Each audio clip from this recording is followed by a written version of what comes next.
What's up guys, it's Michael here. Welcome back to the channel. In this video, we're going to talk about the future of businesses. Let's get into it. So you look at it now, businesses these days are now brick and mortar stores, and now thanks to the pandemic, they realize that you don't have to have employees to be working at a physical location. They can be working at home. And we're going to break down the pros and cons of it. So you look at the cons is great. They're not at the workplace. You can't monitor them. You can't tell them what they're doing. They could be like slacking off and lazing off. And other than that, you don't really have to talk with them in person, because talking with them in person changes a lot compared to talking with them over the internet or over the phone. There's, half sides to it, same as water in a glass, half full, half empty. Just like the like button down below, should be clicking that for this video. So you look at it, that's really much only the cons. Basically not interaction and maybe not like people in the store. But that was always the trend. People are always going through this route because when technology grows, technology is meant to help society to improve the standard of life of living. So if you find that people don't have to go to work, they can work at home, that's better for businesses. And now we're gonna get into the pros of it, because the cons are really not too much. It's really minuscule because it's always trending towards the other direction. So you look at the pros, you can wake up from your own bed and work from your own home. It's digital, meaning since you're at your house, you're in the comfort of your own home, you're basically in the mercy of your own home. You basically don't have to buy clothing. So that's a pro for the consumer, but at the same time, it's not pro for some businesses. But hey, if they wanna buy clothing, can buy it online. You can just go there, purchase it. If you don't like it, refund it. Doesn't fit you, refund it. As simple as that, because they're offering those type of transactions. Another thing, when you're at home, they realize when you work at home, they give them a lot of opportunity to take other types of jobs, maybe even start their own business. At the same time, you look at another pro of it, you don't have to pay for their insurance.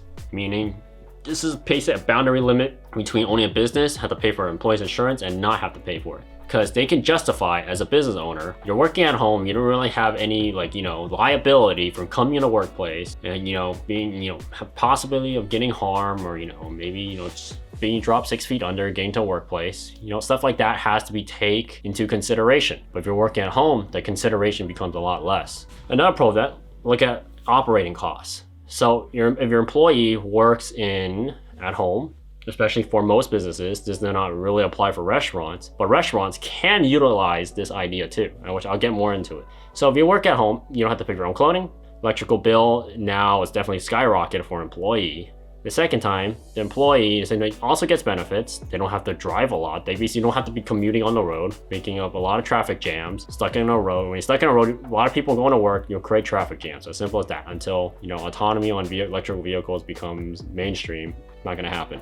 So if that's the case, if they work at home, basically they're in the comfort and mercy of their home. They can use the restroom whatever they want, because they have people who are concerned about that. On a computer, they can basically eat whatever they want. They can eat while they're working. They can dress while they're working. They can basically take a break while they're working too. Do other things without the boss, always on watch, on eye on them. Because if you create the environment for a business to be really comfortable, your employees will usually perform on that environment's level. Sometimes that could be wrong. It's not always, guaranteed. But at the same time, majority of businesses today do operate around that. A good environment, most of the time, will lead to better employees. It gives them a lot to relax and lowers their stress level. Simple as that. And you look at how do businesses now are gonna operate with this new type of setup thanks to the pandemic, who accelerated this progression. So, like I mentioned earlier, you look at restaurants. A really difficult one are restaurant owners. Restaurant owners, you got people coming in, because it's gonna be people coming into the restaurant. You're gonna need employees no matter what. But here's the catch. If you're gonna open a restaurant and you have revenue driven from people coming in, now, thanks to the pandemic, allows to a lot of business owners to think outside the box, meaning,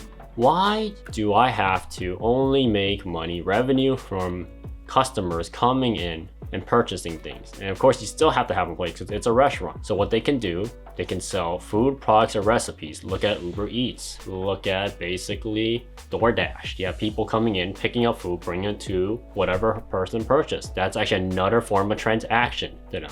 And here's a kicker that most restaurant owners, I assume, they don't know. They don't know how to take their product, whatever they use, and market online. So you ask me, Michael, how can they market food online? Basically, you can teach them how to make the recipe, which most likely those route is probably not gonna happen. That's why it's called specialty. But at the same time, you can sell, specialty drinks, maybe specialty food on demand or go. I mean, you can sell it in packets. So let's say you make a really special type of alcoholic drink, or maybe a really type of special mixed drink. It doesn't have to be alcoholic. You can actually package that and sell it on your restaurant using your restaurant name. You're building a brand. If that restaurant can build its brand, if you sell online, for example, platforms like Amazon, or maybe they can make their own website, and get people to drive traffic coming in from multiple sources, you can have multiple sources of income. Restaurants can't do that. They just don't, because they don't realize the benefits of the internet. But thanks to today, it calls them to think outside the box, or look what happened. Shut down, you close. Business closed, one employees get fired, laid off. Next you know,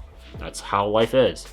And now breaking down to other companies. Other companies now are starting to realize this, and now they're trying to get in and compete in the market space. So YouTube is one of them. For example, if you guys are watching this video, click the subscribe button and like button down below so you can help me out. I can make more videos like this for you guys to see. And once production value increases, I can show you more extreme situations on how businesses operate. It'll give you a really great idea on understanding what you want to do in the future. So businesses have a lot of hardship because they have to take care of a lot of things, a lot of angles and unforeseen situations.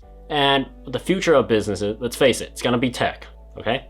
If you're gonna open restaurants and stuff, it's gotta be really technology based. Meaning is, there gotta be people that would come in physically to order restaurant traditional, and you're gonna have people who wanna order and just wanna eat at home. Because thanks to the pandemic, that's a lot of people don't wanna go out. So they'd rather just call in, have someone go pick it up from your restaurant and bring it over.